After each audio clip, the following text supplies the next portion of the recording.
Evo nas u Val Thoransu, ovo nam je prvi izlazak na snijeg, sinoć smo stigli. Sinoć je padao snijeg, što se i vidi, onako vlažni snijeg je padao. I ovo je prvi prolazak kroz centar naselja. Vremenska prognoza nije obećavajuća za sljedeće dane. Odlučili smo već prvi dan probati otići do Meribela pa i Courchevela. A za početak ćemo napraviti za zagrijavanje par vožnji u Val Thoransu.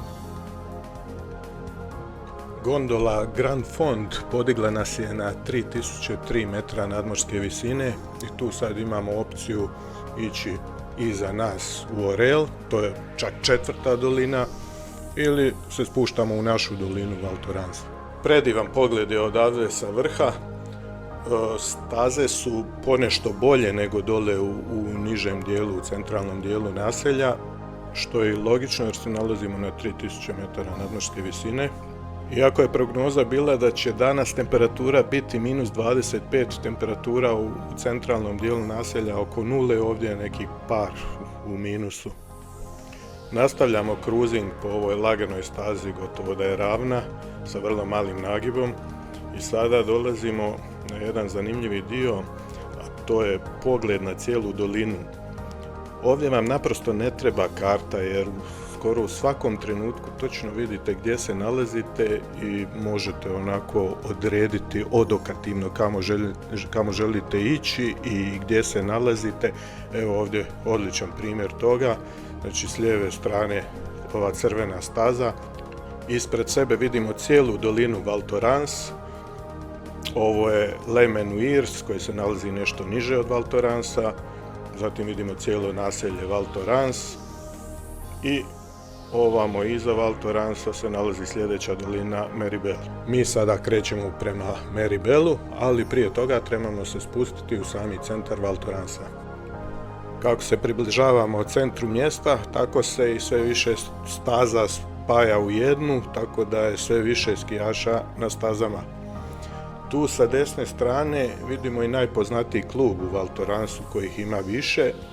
Taj se zove 360 stupnjeva i on je nekako možda i najzgodniji, najbliži za doći iz centra mjesta. S desne strane vidimo jedan od dva iglu bara. To ćemo također pokazati u posebnom videu, ali sada smo samo u prolasku i idemo dalje. Pred samim naseljem opet imamo jedno zaravnjenje, tu je potrebno, ponekad je potrebno odgurivati se. Kako se približavamo u mjestu, padine su blage i sve više ski škola. Zbog blagih padina u samom centru i ovih nekih staza koje su jako lagane, jako je pogodno za početnike, za učenje skijanja i za prve korake, a zbog silnih kilometara ostalih staza pogodno je i za napredne skijaše. Tako da skijalište je jako dobro za sve. Isto se spajaju i ova se presjedaju na onu gore. Evo sada kada smo došli u centar mjesta imamo dvije opcije, dvije sjedežnice koje nas vode preko naselja i koje će nam omogućiti prelazak tamo iza u dolinu Meribel. Mi smo odabrali ovu koja se zove Les Pionniers.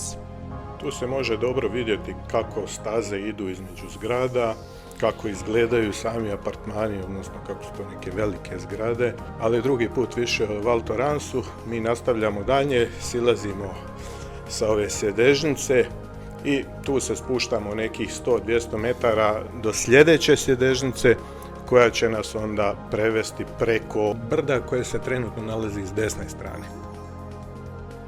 Gore vozi i sjedežnica i gondola simboličnih naziva 3 doline. Kupili smo ski pas koji pokriva sve 3 doline i ovo je najveće skijalište, najveće povezano skijalište na svijetu sa 600 km povezanih staza. Trko. I to se događa čak i najboljima. Pa nisu oni ovo uređivali, možda i 2 dana. A možda ostave tako stazu, da je to fora da ima tako.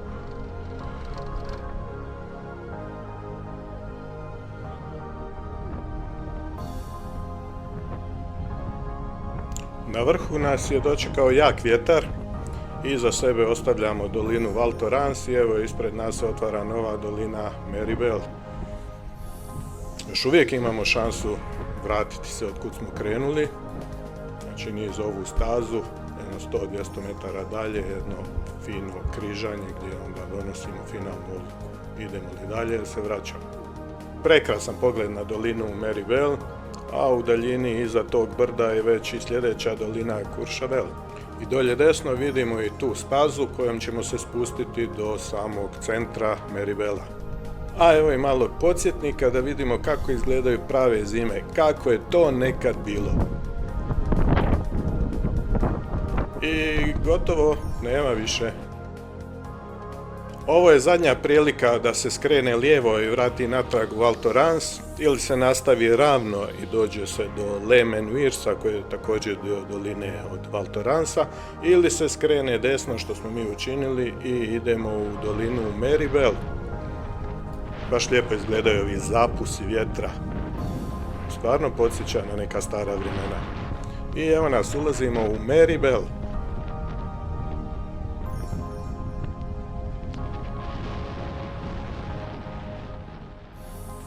Veselje kratko traje jer ovaj jaki vjetar je samo tu na vrhu, a u dolinama vjetra uopće nije bilo, ili jako malo.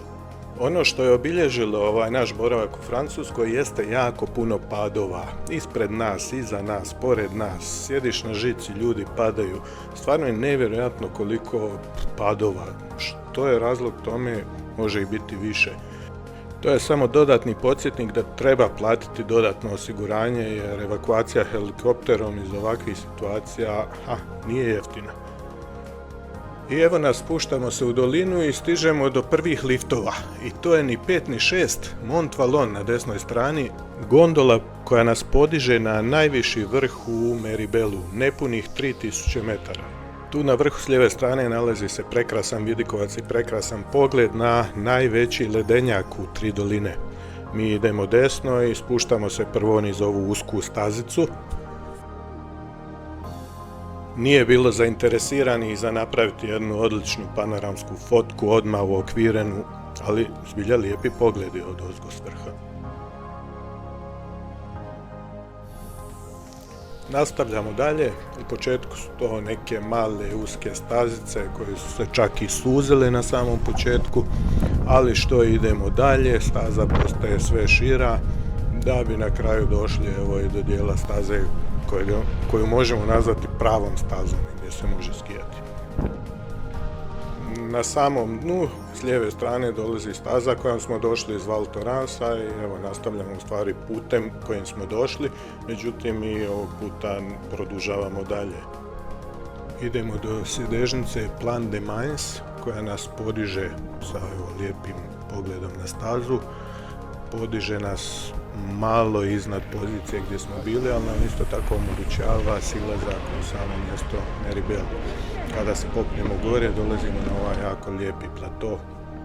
S ovog platoa možemo se vrlo jednostavno vratiti opet u Val Thorens, jer nas dijeli samo jedna mala kratka žica, praktički smo na istoj toj planini, na istoj toj strani prema Val Thorensu.